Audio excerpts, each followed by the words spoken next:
June 14 ഞായറാഴ്ച ഇന്നലെ Kerala box ഓഫീസിൽ നിന്നും ഏറ്റവും കൂടുതൽ കളക്ഷൻ കിട്ടിയ 10 ചിത്രങ്ങൾ ഏതൊക്കെയാണെന്ന് നോക്കാം. 10ാം സ്ഥാനത്ത് ജയറാം നായകനായി എത്തിയ തമിഴ് ചിത്രം പരിമള ആൻഡ് കോ എന്ന ചിത്രമാണ്. ചിത്രം ഇന്നലെ കേരള ബോക്സ് ഓഫീസിൽ നിന്നും 1,02,000 രൂപയാണ് കളക്ട് ചെയ്തത്.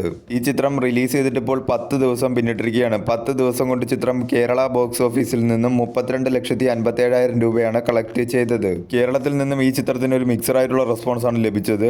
ഒരു ബിലോ ആവറേജ് കളക്ഷൻ റിപ്പോർട്ടാണ് ചിത്രത്തിന് കേരളത്തിൽ നിന്നും ലഭിച്ചു. 9ാം സ്ഥാനത്ത് ഒരു ഹോളിവുഡ് ചിത്രമാണ് മാസ്റ്റേഴ്സ് ഓഫ് ദി യൂണിവേഴ്സ് എന്ന ചിത്രം ഇന്നലെ കേരള ബോക്സ് ഓഫീസിൽ നിന്നും 2,58,000 രൂപയാണ് കളക്ട് ചെയ്തത്. ഈ ചിത്രം റിലീസ് ചെയ്തിട്ടിപ്പോൾ 10 ദിവസം പിന്നിട്ടിരിക്കുകയാണ്. 10 ദിവസം കൊണ്ട് ചിത്രം കേരള ബോക്സ് ഓഫീസിൽ നിന്നും 59,86,000 രൂപയാണ് കളക്ട് ചെയ്തത്. 8ാം സ്ഥാനത്ത് ബേസിൽ ജോസഫ്, ടൊവിനോ തോമസ് എന്നിവർ അഭിനയിച്ച അതിരടി എന്ന ചിത്രമാണ്. ചിത്രം ഇന്നലെ കേരള ബോക്സ് ഓഫീസിൽ നിന്നും 2,86,000 രൂപയാണ് കളക്ട് ചെയ്തത്. ഈ ചിത്രം റിലീസ് ചെയ്തിട്ടിപ്പോൾ 32 ദിവസം പിന്നിട്ടിരിക്കുകയാണ്. 32 ദിവസം കൊണ്ട് ചിത്രം കേരള ബോക്സ് ഓഫീസിൽ നിന്നും 37.05 കോടിയാണ് നേടിയത്.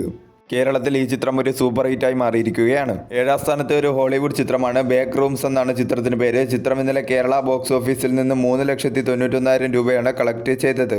ഈ ചിത്രം റിലീസ് ചെയ്തിട്ടിപ്പോൾ 3 ദിവസം പിന്നിട്ടിരിക്കുകയാണ്. 3 ദിവസം കൊണ്ട് ചിത്രം കേരള ബോക്സ് ഓഫീസിൽ നിന്നും 14,38,000 രൂപയാണ് കളക്ട് ചെയ്തത്. 6ാം സ്ഥാനത്തും ഒരു ഹോളിവുഡ് ചിത്രമാണ് ഡിസ്ക്ലോസർ ഡേ എന്നാണ് ചിത്രത്തിന് പേര്. ചിത്രം ഇന്നലെ കേരള ബോക്സ് ഓഫീസിൽ നിന്നും 11,82,000 രൂപയാണ് കളക്ട് ചെയ്തത്. ഈ ചിത്രം റിലീസ് ചെയ്തിട്ടിപ്പോൾ 3 ദിവസം പിന്നിട്ടിരിക്കുകയാണ്. 3 ദിവസം കൊണ്ട് ചിത്രം കേരള ബോക്സ് ഓഫീസിൽ നിന്നും 40,17,000 രൂപയാണ് കളക്ട് ചെയ്തത്. 5ാം സ്ഥാനത്ത് അല്ലു അർജുൻ നായകനായി എത്തിയ ഹാപ്പി ബി ഹാപ്പി എന്ന ചിത്രത്തിന്റെ റീ റിലീസ് കളക്ഷനാണ്. ചിത്രം ഇന്നലെ കേരള ബോക്സ് ഓഫീസിൽ നിന്നും 31 ലക്ഷം രൂപയാണ് കളക്ട് ചെയ്തത്. ഈ ചിത്രം റീ റിലീസ് ചെയ്തിട്ടിപ്പോൾ 3 ദിവസം പിന്നിട്ടിരിക്കുകയാണ്. 3 ദിവസം കൊണ്ട് ചിത്രം കേരള ബോക്സ് ഓഫീസിൽ നിന്നും 86 ലക്ഷം രൂപയാണ് കളക്ട് ചെയ്തത്. റീ റിലീസ് ചെയ്ത അന്യഭാഷാ ചിത്രങ്ങളിൽ മികച്ച രീതിയിലുള്ള കളക്ഷനുമായി ചിത്രം മുന്നേറിക്കൊണ്ടിരിക്കുകയാണ്. 4ാം സ്ഥാനത്ത് ഹോളിവുഡ് ചിത്രമായ ഒബ്സഷൻ എന്ന ചിത്രമാണ്. ചിത്രം ഇന്നലെ കേരള ബോക്സ് ഓഫീസിൽ നിന്നും 41 ലക്ഷം രൂപയാണ് കളക്ട് ചെയ്തത്.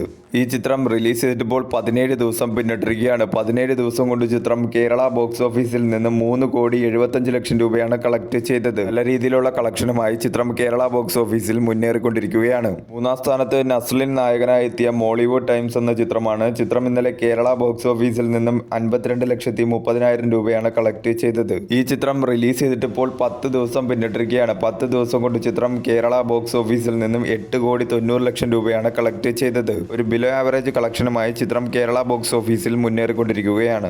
2ാം സ്ഥാനത്ത് അർജുൻ നായകനായി എത്തിയ തമിഴ് ചിത്രം ബ്ലാസ്റ്റ് ആണ്. ചിത്രം ഇന്നലെ കേരള ബോക്സ് ഓഫീസിൽ നിന്നും 60,50,000 രൂപയാണ് കളക്ട് ചെയ്തത്. ഈ ചിത്രം റിലീസ് ചെയ്തിട്ടിപ്പോൾ 18 ദിവസം പിന്നിട്ടിരിക്കുകയാണ്. 18 ദിവസം കൊണ്ട് ചിത്രം കേരള ബോക്സ് ഓഫീസിൽ നിന്നും 14,14,00,000 രൂപയാണ് കളക്ട് ചെയ്തത്. ഈ ചിത്രം കേരളത്തിൽ ഒരു ബ്ലോക്ക് ബസ്റ്ററായി മാറിയിരിക്കുകയാണ്. 1ാം സ്ഥാനത്ത് ലാലേട്ടൻ നായകനായി എത്തിയ ദൃശ്യം 3 എന്ന ചിത്രമാണ്. ചിത്രം ഇന്നലെ കേരള ബോക്സ് ഓഫീസിൽ നിന്നും 64,50,000 രൂപയാണ് കളക്ട് ചെയ്തത്. ഈ ചിത്രം റിലീസ് ചെയ്തിട്ടിപ്പോൾ 25 ദിവസം പിന്നിട്ടിരിക്കുകയാണ്. 25 ദിവസം കൊണ്ട് ചിത്രം കേരള ബോക്സ് ഓഫീസിൽ നിന്നും 89,43,00,000 രൂപയാണ് കളക്ട് ചെയ്തത്. ഈ ചിത്രം കേരളത്തിൽ ഒരു ബ്ലോക്ക് ബസ്റ്ററായി മാറിയിരിക്കുകയാണ്.